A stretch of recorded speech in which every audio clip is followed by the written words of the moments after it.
जय Hind. MP teacher academy YouTube channel पर आपका हार्दिक स्वागत है। आइए दोस्तों, आज की इस वीडियो में ईबीएस के one liner question and answer देखते हैं। तो चलिए शुरू करते हैं। जल प्रदूषण मापने की इकाई है तो क्या है?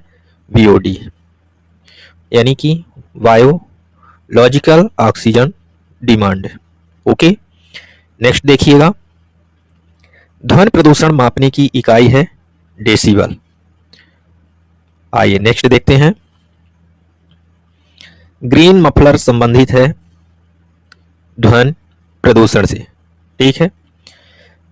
नेक्स्ट, भारत में मृदा अपरदन की सर्वाधिक समस्या है तो है ये चंबल घाटी के बीहड़ क्षेत्र में।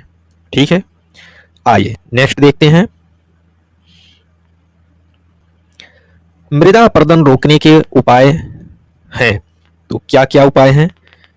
वृक्षारोपण, मेड़बंदी, हानिकारक कीटनाशक पर प्रतिबंध, जैव उर्वरकों एवं कार्बनिक खादों को प्रोत्साहन। आइए नेक्स्ट देखते हैं।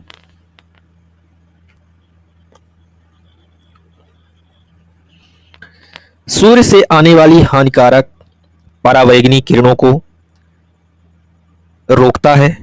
कौन रोकता है? तो ओजोन परत। ठीक है। यदि ओजोन परत ना होती तो सूर्य से आने वाली हानिकारक परावैंगनी किरणें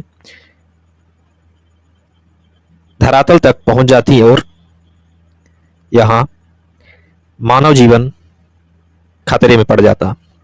आइए नेक्स्ट देखते हैं। ओजोन क्षरण के लिए सर्वाधिक उत्तरदायी गैस है क्लोरोफ्लोरोकार्बन। ठीक है। चलिए नेक्स्ट देखते हैं। ध्यान से देखिएगा। क्वेश्चन कुछ सरल भी हैं, कुछ कठिन भी हैं, कुछ मॉडरेट भी हैं, तो सभी महत्वपूर्ण हैं। तो लास्ट तक जरूर देखिए इस वीडियो को। आइए बात करते हैं क्वेश्चन नंबर 8 पर। ओजोन परत की मोटाई मापने की इकाई है डाप्सन यूनिट। ठीक है। नेक्स्ट, ओजोन क्षरण को रोकने के लिए मॉन्ट्रियल प्रोटोकॉल समझौता हुआ 16 सितंबर 1987 में। ठीक है। लगभग 80 प्लस क्वेश्चन एंड आंसर आपको देखने को मिलेंगे इस वीडियो में। चलिए नेक्स्ट क्वेश्चन पर चलते हैं।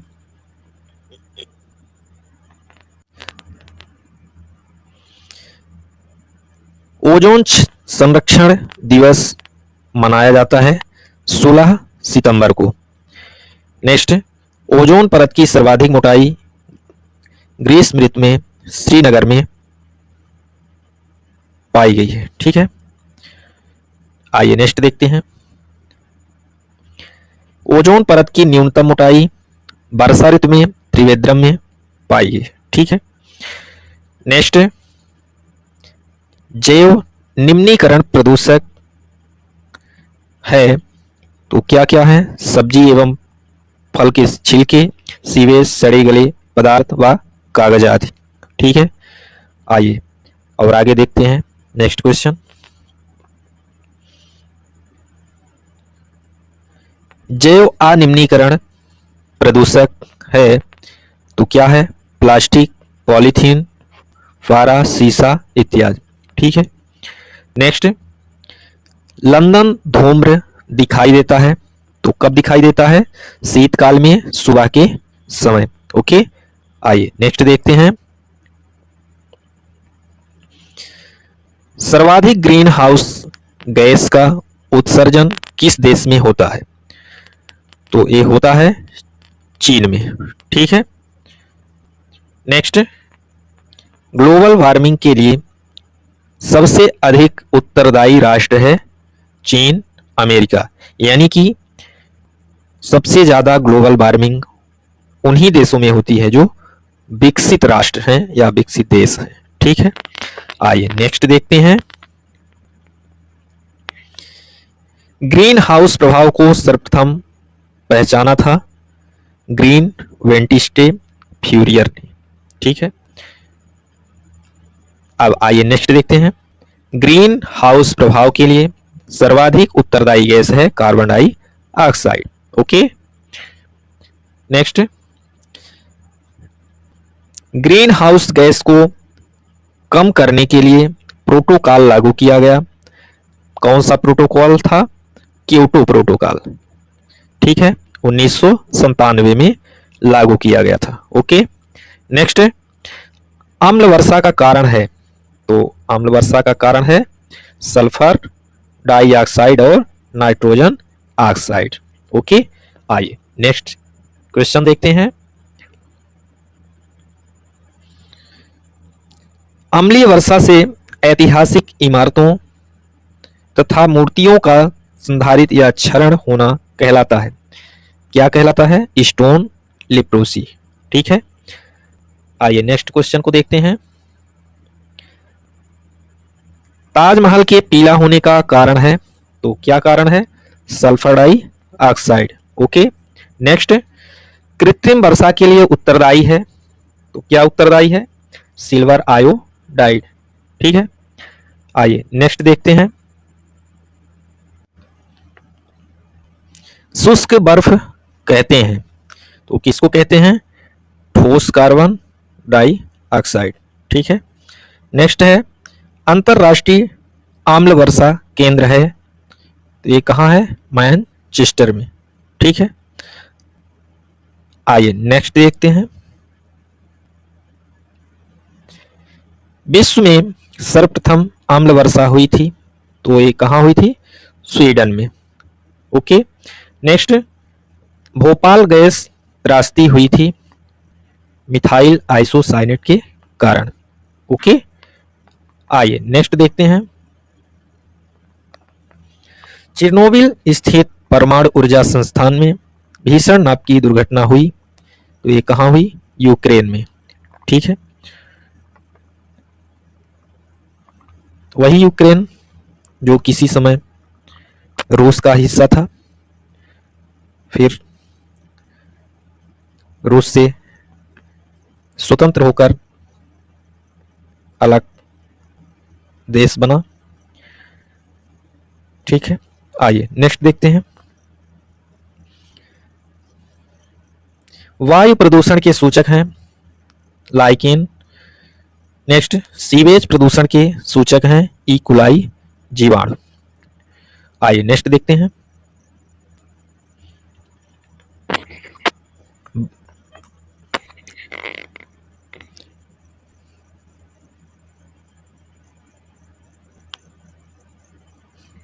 चलिए देखते हैं। जल प्रदूषण के सूचक हैं डायटम। नेक्स्ट, ओजोन परत को बचाने के लिए पहला अंतरराष्ट्रीय प्रोटोकॉल लागू हुआ, मॉन्ट्रियल प्रोटोकॉल। ये कब लागू हुआ? 16 सितंबर 1987 की बात है। ठीक है, आइए नेक्स्ट देखते हैं। ओजोन परत का सर्वाधिक नुकसान हुआ है दक्षिणी ध्रुव में। ठीक है, नेक्स्ट, आम्ल वर्षा का पीएच मान है पीएच 5.6 से 6.5। ओके, आइए नेक्स्ट देखते हैं। जैविक आवर्धन का सबसे अच्छा उदाहरण है डीडीटी। नेक्स्ट, मलेरिया से बचाव के लिए जलाशयों में छिड़काव किया जाता है किसका? डीडीटी का, यानी कि dichloro diphenyl trichloro ethane. Okay, आइए नेक्स्ट देखते हैं। शैवाल ब्लूम संबंधित है सुपोषण से। ओके, नेक्स्ट, गंगा का जल शुद्ध रहता है, तो किस कारण से? जीवाणु भोजी के कारण। ओके, आइए नेक्स्ट देखते हैं। कौन सा ईंधन न्यूनतम पर्यावरणीय प्रदूषण उत्पन्न करता है? तो यह है हाइड्रोजन। ओके, नेक्स्ट, ओजोन परत के क्षरण का सर्वप्रथम पता लगाया तो किसने पता लगाया? जोसेफ फोरमैन ने। कब? 1985। ये कहाँ की बात है? इंग्लैंड की। ठीक है, आइए नेक्स्ट देखते हैं।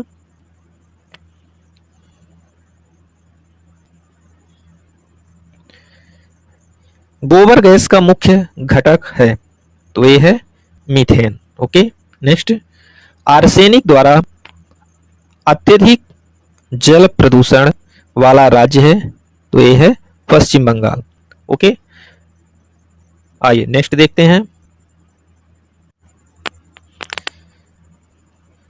सिगरेट के धुएं में मुख्य प्रदूषक है, तो ये है कार्बन मोनोऑक्साइड व बेंजीन। ठीक है, नेक्स्ट, महाविस्फोट सिद्धांत यानी कि बिग बैंग थ्योरी दिया, तो ये दिए थे आइव जॉर्ज लेवेंटियर ने। ठीक है, आइए नेक्स्ट देखते हैं। पृथ्वी की एक मंदाकिनी है, कौन है? दुग्ध मेखला, यानी ठीक है, ये है आकाशगंगा। नेक्स्ट देखिएगा, सूर्य के सबसे निकट का तारा है प्रोक्सिमा सेंचुरी। आइए नेक्स्ट देखते हैं।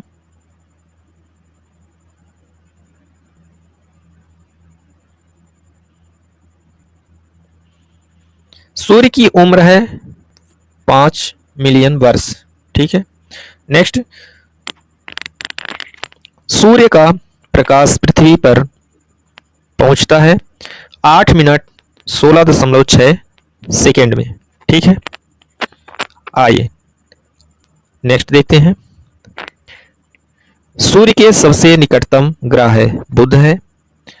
पृथ्वी के निकटतम सबसे चमकीला एवं सबसे गर्म ग्रह है, तो ये है शुक्र। ओके, नेक्स्ट,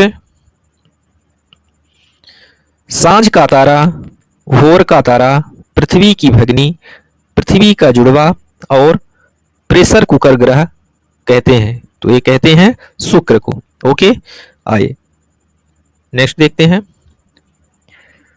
सौर मंडल का सबसे बड़ा व भारी ग्रह है, तो ये है बृहस्पति। ओके, नेक्स्ट, लाल ग्रह यानी कि रेड प्लैनेट आयरन ऑक्साइड के कारण है। ये कौन सा ग्रह है? मंगल, यानी कि मंगल ग्रह आयरन ऑक्साइड के कारण लाल रंग का दिखाई पड़ता है। ओके, आइए नेक्स्ट देखते हैं।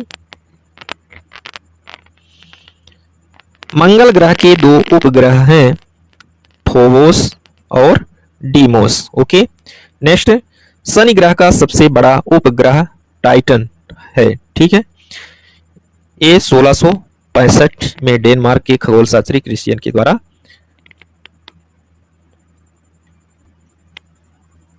बताया गया। ओके, आइए नेक्स्ट देखते हैं।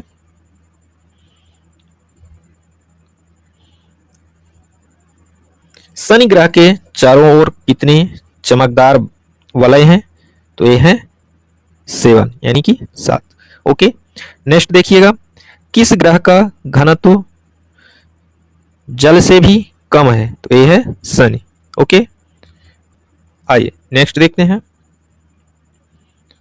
पृथ्वी का एकमात्र उपग्रह है, वो है चंद्रमा। ठीक है, नेक्स्ट, उत्तरी गोलार्ध कर्क रेखा पर सबसे बड़ा दिन कब होता है?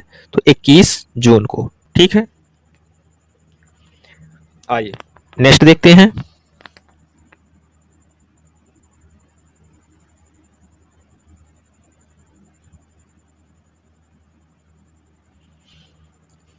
दक्षिणी गोलार्ध मकर रेखा पर सबसे बड़ा दिन होता है 22 दिसंबर को। ठीक है, यानी कि कर्क रेखा और मकर रेखा पर विपरीत स्थित रहती है, यानी कि जब कर्क रेखा पर सूर्य होता है तो कर्क रेखा पर गर्मी पड़ती है, लेकिन जब कर्क रेखा पर गर्मी पड़ती रहती है उस समय मकर रेखा ठंड की चपेट में रहता है। ठीक है, यानी कि जब कर्क रेखा पर गर्मी पड़ेगी तो मकर रेखा में ठंडी पड़ेगी, और जब मकर रेखा पर गर्मी पड़ेगी तो कर्क रेखा पर ठंडी ऋतु होगी। ओके, आइए नेक्स्ट देखते हैं। किस दिन संपूर्ण पृथ्वी पर दिन रात बराबर होते हैं? तो ये है स्थिति 23 सितंबर एवं 21 मार्च को। ठीक है, इसके पहले आप ये भी जाने हैं कि कौन सा दिन सबसे बड़ा दिन कहलाता है उत्तरी गोलार्ध में, और कौन सा बड़ा दिन कहलाता है दक्षिणी गोलार्ध में। ओके, तो उत्तरी गोलार्ध में 21 जून, ठीक है, और दक्षिणी गोलार्ध में 22 दिसंबर। ठीक है, और दिन रात बराबर होते हैं 23 सितंबर एवं 21 मार्च को। ठीक है ना।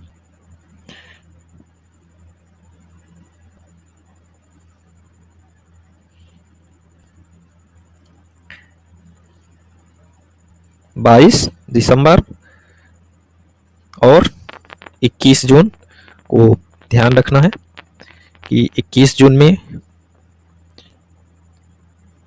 ये दिन बड़ा होता है उत्तरी गोलार्ध में, और 22 दिसंबर को दक्षिणी गोलार्ध में दिन की अवधि ज्यादा होती है, एवं जो दिन रात बराबर होने की स्थिति है वो 23 सितंबर और 21 मार्च की है। ठीक है, चलिए नेक्स्ट देखते हैं।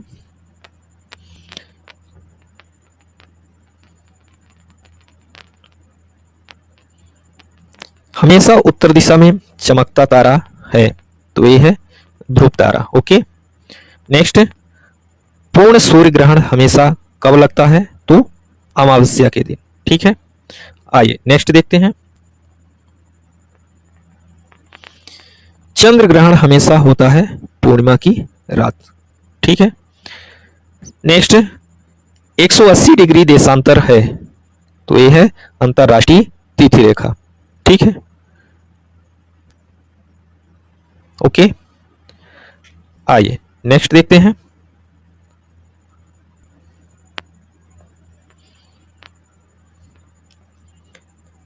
जीरो डिग्री अक्षांश रेखा है तो यह है विषुवत रेखा, यानी कि भूमध्य रेखा।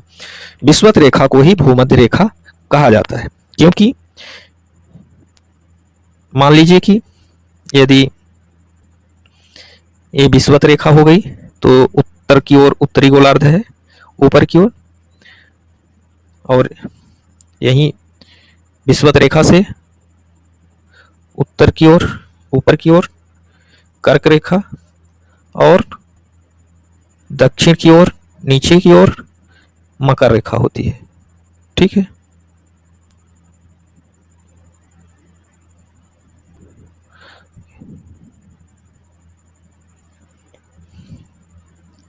चलिए नेक्स्ट देखते हैं। नीला ग्रह कहते हैं पृथ्वी को, लाल ग्रह कहते हैं मंगल को, पीला ग्रह कहते हैं शनि को, और छल्ले वाला ग्रह कहते हैं शनि को। ओके, ठीक है, आइए नेक्स्ट देखते हैं। लेटा हुआ ग्रह कहलाता है यूरेनस, यानी कि अरुण। सबसे ठंडा ग्रह है वरुण। नेक्स्ट, जीवाश्म ग्रह है चंद्रमा। ठीक है, चंद्रमा को जीवाश्म ग्रह कहा जाता है। ओके, आइए नेक्स्ट देखते हैं। चंद्रमा पर पहुंचने वाले पहले भारतीय थे राकेश शर्मा, जो कि 2 अप्रैल 1984 में पहुंचे थे। ठीक है, नेक्स्ट, चंद्रमा पर पहला कदम रखा तो किसने रखा? 21 जुलाई 1964 को नील आर्म स्ट्रांग ने, ये अपोलो के द्वारा गए थे। ठीक है, आइए नेक्स्ट देखते हैं। आंतरिक ग्रह है बुध, शुक्र, पृथ्वी और मंगल। ठीक है, नेक्स्ट, बाह्य ग्रह है बृहस्पति, शनि, अरुण, वरुण, यानी यूरेनस, नेपच्यून। ठीक है, आइए नेक्स्ट देखते हैं।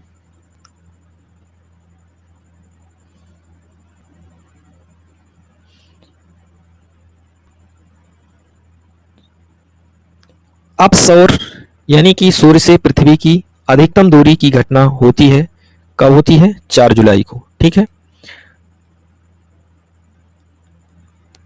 नेक्स्ट, उपसौर यानी सूर्य से पृथ्वी की न्यूनतम दूरी की घटना होती है 3 जनवरी को।